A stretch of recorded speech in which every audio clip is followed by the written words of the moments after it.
The first signs of the Meridian Collective's existence came not with a bang, but with silence. Observatories across Earth noticed when the Proxima Centauri signal vanished, followed by Alpha Centauri a week later.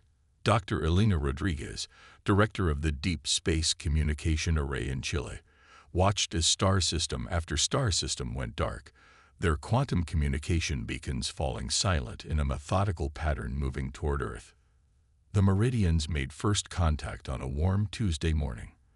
Their message, broadcast simultaneously on every communication device on Earth, was simple: submit or be erased. Their massive ships, crystalline structures that seemed to defy physics, emerged from fold space above every major city on Earth. Each vessel dwarfed humanity's largest space stations, their surfaces rippling with energy patterns that human sensors couldn't even begin to decode. Fleet Admiral James Chen stood in the United Earth Defense Force headquarters beneath Mount Cheyenne, watching holographic displays of the Meridian vessels. Unlike many of his colleagues who saw only humanity's doom in those ships, he saw something else: arrogance. The Meridians hadn't even bothered to scan for underground facilities, confident that their show of force would be enough. "They expect us to be primitive savages," Chen observed to his second-in-command, Commander Aisha Patel. "They're broadcasting their ultimatum on radio waves and digital signals, not even considering that we might have more advanced communication methods." Patel nodded, her fingers dancing across the quantum interface terminal. "The Artemis Protocol is ready, sir. All phase tech facilities are masked and running silent. They have no idea what we've been developing for the past 20 years. The truth was, humanity had suspected they weren't alone in the universe for decades. The discovery of quantum entanglement communication had revealed traces of artificial signals in the fabric of space-time itself. Instead of broadcasting their discovery, Earth's nations had done something unprecedented. They kept quiet and prepared. The Phase Tech program was humanity's insurance policy against exactly this scenario. While the world appeared to focus on conventional space travel and colonization, enormous underground facilities had been manufacturing vessels equipped with technology that even the Meridians couldn't comprehend. "Begin Operation Shadow," Chen commanded, "and send the response they're expecting." On the surface, Earth's governments appeared to scramble in panic. Military vessels launched using outdated fusion drives, making a show of trying to challenge the Meridian ships. They were swatted aside effortlessly, exactly as planned. The Meridians' energy weapons carved through Earth's best defenses like paper, each demonstration of their superiority feeding their conviction that victory was assured. Meanwhile, deep beneath the surface, humanity's real fleet was preparing. The Phase Tech vessels were unlike anything the galaxy had seen. Rather than trying to match the Meridians' mastery of physical space, humanity had learned to step outside it entirely. Each ship could exist partially in multiple dimensions, making them virtually impossible to detect, let alone hit. "They've started their invasion countdown," Paddle reported. 48 hours until they begin planetary bombardment if we don't surrender." Chen allowed himself a small smile. "Perfect. They're not even bothering to secure their supply lines." Status of the Phantom Fleet. "All 300 vessels are in position, sir. Phase generators are stable. Quantum matrices are synchronized. We can initiate at your command." The next 47 hours played out exactly as humanity had gamed it thousands of times in simulations. The Meridians, convinced of their total superiority, began positioning their ships for optimal bombardment coverage. Their formation was perfect by their standards, and perfectly vulnerable to what was coming. "Send the final message," Chen ordered as the countdown approached its final minutes. The transmission that went out was everything the Meridians expected from a defeated species: desperate pleas for mercy, offers of total submission, promises of eternal loyalty. The Meridian commander's response was predictably condescending. "Your submission is noted. However, our studies show a 73.4% chance of future rebellion. The collective has determined that resource expenditure on maintaining control of your species exceeds acceptable parameters. You will be erased, and your world will be reformed for more suitable inhabitants. Now, Chen commanded quietly. Across the solar system, humanity's phantom fleet phased into action. The ships didn't appear suddenly. They seemed to bleed into reality, existing in multiple states simultaneously. The meridian sensors, designed to detect objects in normal space, went haywire as hundreds of vessels seemingly materialized inside their formation. The phase tech weapons were devastatingly effective. Instead of trying to overpower the meridian's advanced shields, they simply phased through them, existing in the same space as the crystalline hulls before becoming fully solid. The result was catastrophic for the invasion fleet. Multiple Meridian vessels experiencing critical failures, Paddle reported, her voice steady despite the excitement of seeing years of preparation pay off. Their shields are useless against phase-shifted matter. They're trying to return fire, but their targeting systems can't lock onto partially phased ships. The battle that the Meridians had expected to be a simple execution turned into a slaughter, but not the one they had planned. Humanity's vessels danced through their formation like ghosts, striking with devastating precision before phasing out of existence only to reappear elsewhere. As the last Meridian command ship fell silent, Chen opened a channel to the surviving alien vessels. You assumed that because we hadn't contacted you, we must be primitive. You never considered that we saw you coming and chose to wait, to prepare. Your collective isn't the first empire to underestimate humanity, and you won't be the last. The choice is now yours.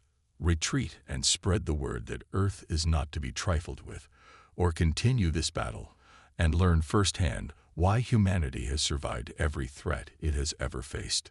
The remaining Meridian ships flood, their crystalline forms vanishing into fold space. But Chen knew this was just the beginning. The collective wouldn't take this defeat lightly, and humanity would need to be ready for their return. Send word to all phase tech facilities, he ordered. Begin full production, and contact the quantum communications team. It's time to reach out to those dark zones we detected. Something tells me we're not the only species that could use this technology against the collective. As humanity's vessels phased back to their hidden bases, the message was clear. The galaxy's balance of power had just shifted dramatically, and the age of Meridian dominance was coming to an end. Earth wasn't just going to survive. It was going to change the very nature of interstellar warfare. The Meridian Collective's response to their defeat came 3 months later, and it came with a vengeance. This time, their ships didn't emerge from fold space in neat, predictable formations. They bled into real space in scattered patterns, their crystalline hulls now pulsing with dark energy that seemed to distort the very fabric of reality around them. Dr. Sarah Mitchell stood in the Phase Tech Research Facility beneath the Mariana Trench, watching the sensor feeds with growing concern. They've adapted their ships, she announced to the holographic gathering of Earth's military command. Those energy patterns, they're trying to anchor themselves more firmly in our dimension. Admiral Chen's hologram nodded grimly. They're learning. The question is, have they learned enough? The tactical display showed over 3,000 Meridian vessels approaching from multiple vectors, nearly 10 times the force of their first invasion attempt. But numbers weren't what worried Sarah. The dark energy matrices they're using, she explained, manipulating the holographic data with practiced gestures. They're designed to prevent phase shifting within their operational radius. They're trying to force our ships to fight in normal space. Commander Patel's voice cut through the tension. Then we'll give them exactly what they don't expect. Authorization to initiate Project Spectre. Chen's response was immediate. Granted. Dr. Mitchell, show them why we didn't put all our eggs in one basket. Sarah allowed herself a small smile as she activated the facility's deepest protocols. The Meridians had adapted to phase tech, just as humanity had predicted they would. What they couldn't know was that phase tech had never been humanity's only answer to their technological superiority. Deep beneath the ocean floor, massive reactors hummed to life. Project Spectre initiating, Sarah announced. Quantum entanglement field generators at full power. Dimensional anchor points established. The Phantom Fleet engaged the Meridian Armada exactly as the aliens expected, attempting to phase through their formation. When the dark energy fields prevented the phase shift, the Meridian commander broadcast on all frequencies. Your primitive tricks no longer work. Submit now, and perhaps we will preserve some of your species as study specimens. The response came not from Admiral Chen, but from the depths of Earth's oceans. The waters began to boil, not from heat, but from the fabric of reality itself being folded. The Spectre platforms, massive installations that humanity had spent decades building in secret, activated simultaneously. You assumed we would try the same trick twice, Sarah's voice carried across the battlefield. A very human mistake to make. The quantum entanglement fields generated by the Spectre platforms didn't try to shift ships between dimensions. Instead, they entangled the very space the Meridian vessels occupied with points thousands of kilometers away. The effect was catastrophic. Meridian ships found themselves partially occupying the same space as their allies, their dark energy fields working against them by maintaining their position in normal space, even as the quantum entanglement tried to relocate them. Entire squadrons of ships merged and tore apart, their crystalline structures shattering as fundamental forces competed for dominance. Impossible. The Meridian commander's transmission was filled with static. You can't manipulate space-time on this scale. Your species is barely past planetary confinement. That's the problem with assumptions, Sarah replied, her fingers dancing across control surfaces as she fine-tuned the entanglement fields. You judged our capabilities by what we showed you. We judged yours by what you tried to hide. The battle transformed into a desperate retreat for the Meridian forces. Their dark energy fields, designed to counter phase shifting, provided no defense against quantum entanglement. Ships that managed to escape the entanglement zones found themselves pursued by the Phantom Fleet, which could now phase freely through the gaps in their defensive formation. But victory came with a price. The quantum entanglement fields were taking a toll on local spacetime. We need to power down the Spectre platforms, Sarah reported. Any longer and we risk permanent damage to the dimensional barriers in this sector. Understood, Chen replied. All Phantom Fleet vessels, execute pursuit pattern Delta. Don't let them regroup, but don't chase them beyond the Kuiper Belt. Let them carry the message back to their collective. As the surviving Meridian ships flowed into fold space, Sarah studied the battle data with intense interest. The collective had shown they could adapt to human technology, but they'd also revealed something crucial about their own limitations. Admiral, she called, I think I know why they're so afraid of us. Look at their ship designs, their tactics, even their dark energy fields. Everything they do is based on controlling and enforcing the rules of physics as they understand them. They're not inventors, they're refiners. They take what exists and perfect it. And we. Chen prompted, though his slight smile suggested he already knew where she was going. We break rules they don't even know exist. They're trapped in a paradigm of discovering and mastering natural laws. We've moved beyond that, to writing our own laws. Sarah's eyes lit up with possibility. And I think I know what we need to do next. The Spectre platforms proved we can manipulate space-time on a massive scale. What if we could teach other species to do the same? Chen's hologram nodded thoughtfully. The enemy of my enemy. How quickly can you prepare a package for transmission? Something that less advanced species could adapt to their technology level. Give me a week. We'll need to be careful, though. The Meridians will be watching for any quantum communications. They'll be watching the quantum bands they know about, Patel interjected. But thanks to today's battle, we now have detailed scans of their detection capabilities. I think it's time we showed the galaxy that there's more than one way to hide a message in the fabric of reality. As the holograms winked out, Sarah turned back to her workstation. The Meridians had come back stronger, just as expected. But in doing so, they'd revealed more about themselves than they'd learned about humanity. The next phase of the war wouldn't be fought with ships and weapons alone, but with ideas and innovation. And if there was one thing humans excelled at, it was thinking outside the box, or in this case, outside the dimension. The message that changed the galaxy was hidden in the background radiation of a dying star. The Arcturians found it first, their crystalline data webs detecting an impossibly ordered pattern in what should have been random noise. The Meridian overseers dismissed their discovery as a sensor malfunction. After all, what could slaves possibly understand about quantum mechanics? 3 months later, the first Arcturian mining vessel disappeared, not through violence or escape, but by seemingly blinking out of existence during a routine operation.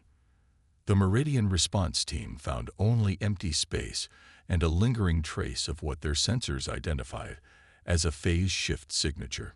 In the command center of the Earth Defense Force's newest facility on Europa, Lieutenant Maya Chen, no relation to the Admiral, monitored the encrypted quantum channels with satisfaction. "First contact successful," she reported. The Arcturians followed the blueprints perfectly. Their crystalline technology actually improved the phase shift efficiency by 15% over our projections. Dr. Sarah Mitchell's hologram nodded approvingly. Their natural affinity for crystal manipulation made them the perfect first candidates. Have they begun sharing the technology with the Proxians as planned? Better, Maya responded, bringing up a new holographic display. They've adapted the quantum entanglement principles from Project Spectre into their crystalline communication networks. They're broadcasting the plans through subspace in ways even the Meridians can't detect. We're seeing phase shift signatures popping up in 6 different sectors now. The rebellion was spreading, not through military might, but through the sharing of ideas. Humanity had discovered that their greatest weapon against the Meridian Collective wasn't their technology. It was their willingness to give it away. Every oppressed species that gained the ability to phase shift became another crack in the Collective's carefully ordered universe. The Meridians' response was predictably harsh. They increased their patrols, enhanced their sensor networks, and doubled the garrison forces on subjugated worlds.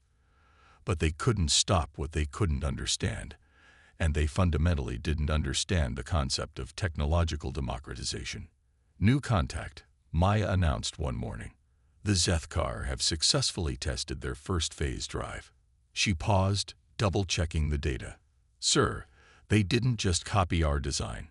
They merged it with their bioorganic technology. Their ships aren't just phasing through space. They're facing through time." Admiral Chen's hologram materialized in the command center. "Show me." The tactical display revealed footage of a Zethkar vessel, its organic hull rippling with bioluminescent patterns. As it activated its phase drive, the ship didn't just disappear. It seemed to echo through multiple moments in time simultaneously, becoming virtually impossible to track or predict. "This is exactly what we hoped for," Chen said with satisfaction. "Every species we help adds their own innovations to the technology. The Meridians can't counter what they can't predict, and they definitely can't predict this." But the Collective wasn't going down without a fight. Their next move showed just how desperate they were becoming. The Meridian High Command issued a startling new directive. Any system showing signs of phase shift technology was to be quarantined by reality anchor devices, massive machines that artificially stabilized space-time, preventing any dimensional manipulation within their range. "They're cutting off entire sectors of space," Maya reported, watching the network of reality anchors spread across the galaxy. "But in doing so, they're also cutting off their own supply lines and communication networks. They're starting to strangle themselves." Dr. Mitchell's hologram smiled. "And they've just handed us exactly what we need. Lieutenant, what happens when you try to artificially stabilize an area of space that's already been quantum entangled?" Maya's eyes widened as she ran the simulations. "The competing forces create a cascade effect. The more they try to stabilize it, the more unstable it becomes," Sarah finished. "Send word to our allies. Tell them to focus their phase shift activities near the reality anchor installations. Let's show the Collective what happens when you try to impose rigid order on a quantum universe." The effects began manifesting within weeks. reality anchor devices across the galaxy started failing spectacularly, their attempts to enforce stability on quantum-entangled space, creating tears in the fabric of reality itself. The Meridians found themselves fighting not just against rebellious species, but against the laws of physics they had tried so hard to control. In the Centauri sector, an entire Meridian patrol fleet vanished when a reality anchor collided with a phase-shifted Arcturian mining vessel. In the Orion Spur, a Zethkar time-phase ship caused a reality anchor to create a temporal feedback loop, trapping a Meridian garrison in an endless moment. Across the galaxy, the very technology meant to maintain the collective's control became the instrument of their undoing. But it was the Proxians who delivered the most devastating blow. They discovered that by combining their quantum crystal technology with phase shifting, they could create reflection zones, areas where reality anchor fields were mirrored back on themselves. The first test resulted in the complete dimensional inversion of a Meridian command center, effectively removing it from normal spacetime. The collectives losing control of over 40% of their territory, Maya reported. Their remaining forces are consolidating around their core worlds, abandoning the outer systems to the rebellion. Good, Chen replied. Now comes the hard part. Dr. Mitchell, are the diplomatic channels ready? These newly freed species will need to learn to work together, or the power vacuum could lead to chaos worse than Meridian control. Sarah nodded. The quantum network is already serving as a foundation for interspecies cooperation. The real question is, are we ready to show them everything, including Project Horizon?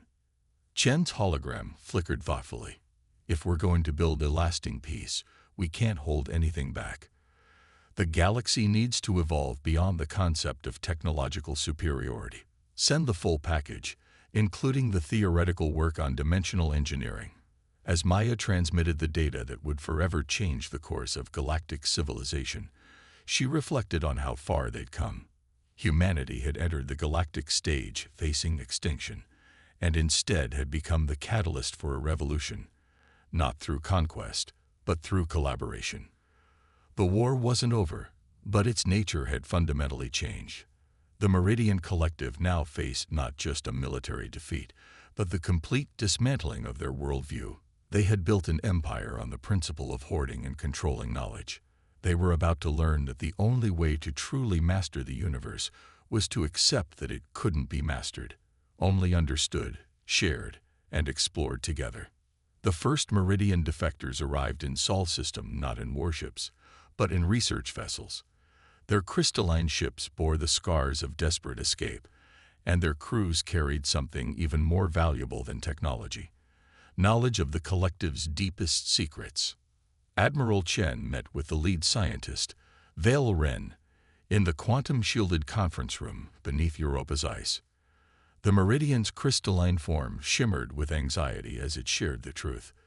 The collective wasn't just facing external rebellion, it was crumbling from within.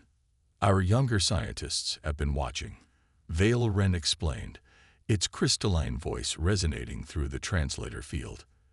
Your species did something we thought impossible. You made technology accessible, understandable. In the collective, knowledge is power. It is hoarded, controlled, distributed only to the worthy. But you give it freely. Dr. Mitchell's data analysis confirmed what the defectors revealed.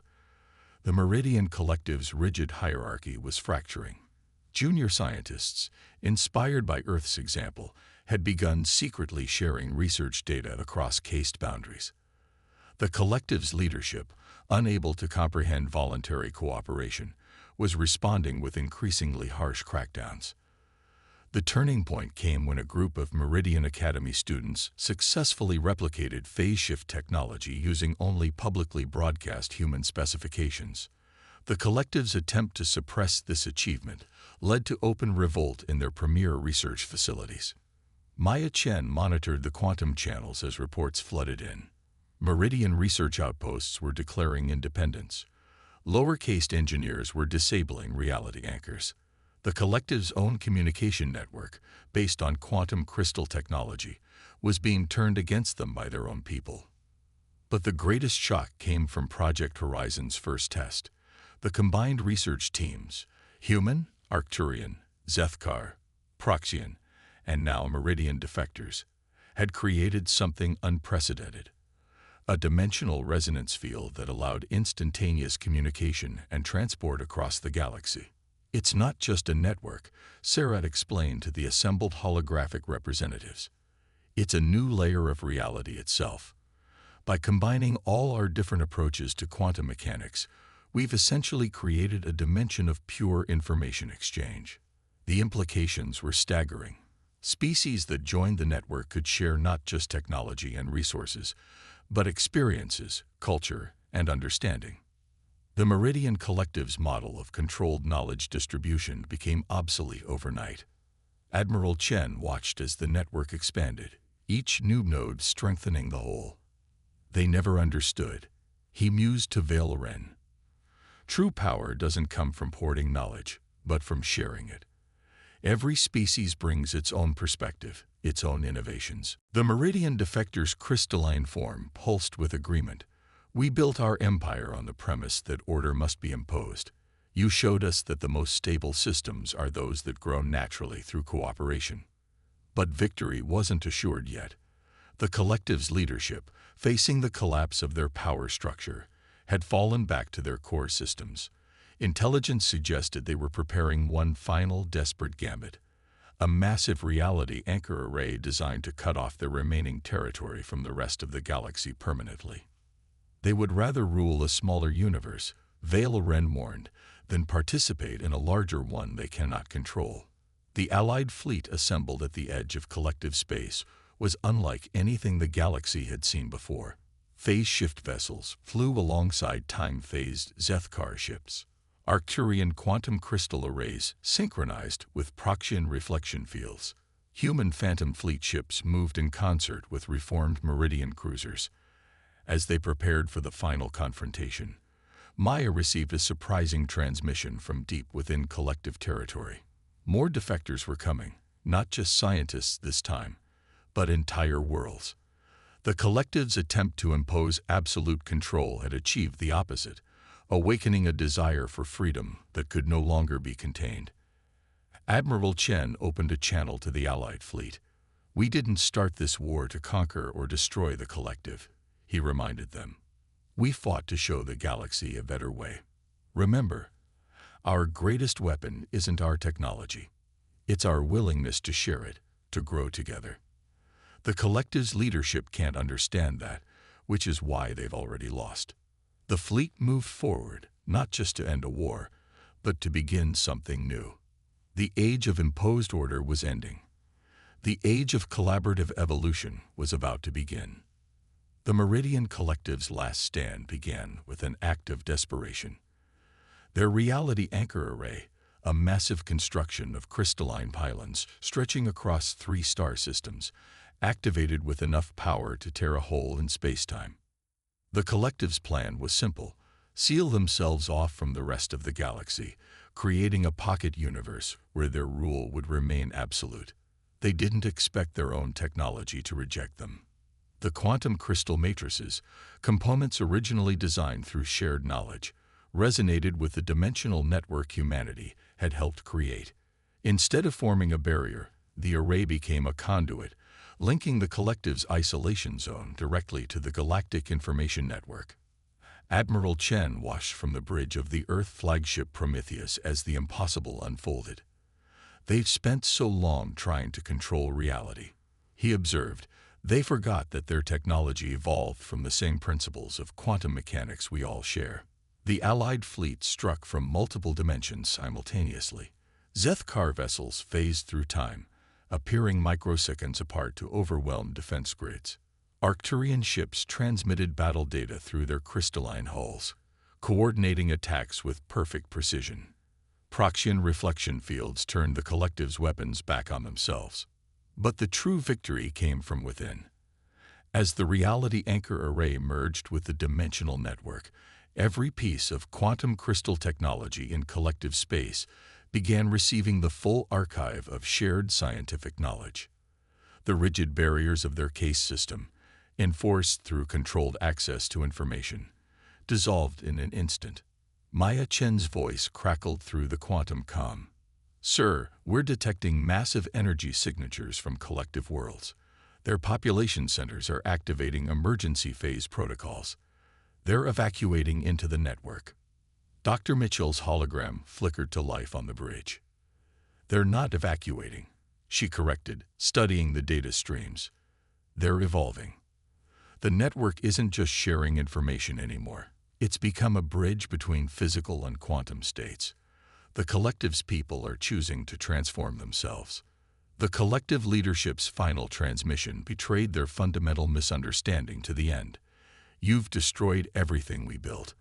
Our order, our control, our mastery over reality itself." "No," Chen responded, watching as the rigid structures of the collective dissolved into a new form of civilization. "We didn't destroy anything. We showed the galaxy that true advancement comes not from control, but from connection. Your people aren't abandoning order.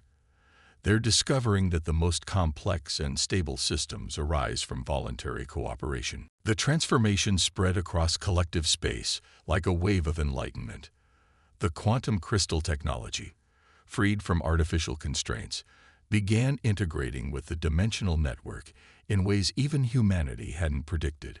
Entire populations shifted into a new state of existence, becoming beings of pure information and energy while maintaining their individual consciousness. Vale Ren's crystalline form pulsed with joy as it observed its people's transformation. "We thought we had mastered the fundamental laws of reality. You taught us that the most fundamental law is that everything is connected. That knowledge, like energy, cannot be contained. It can only be shared and transformed." In the aftermath, the galaxy entered a new era. The dimensional network evolved into a civilization unto itself, a quantum realm where physical and digital existence merged seamlessly. Species could shift between states at will, sharing knowledge and experiences across the boundaries of space, time, and dimension.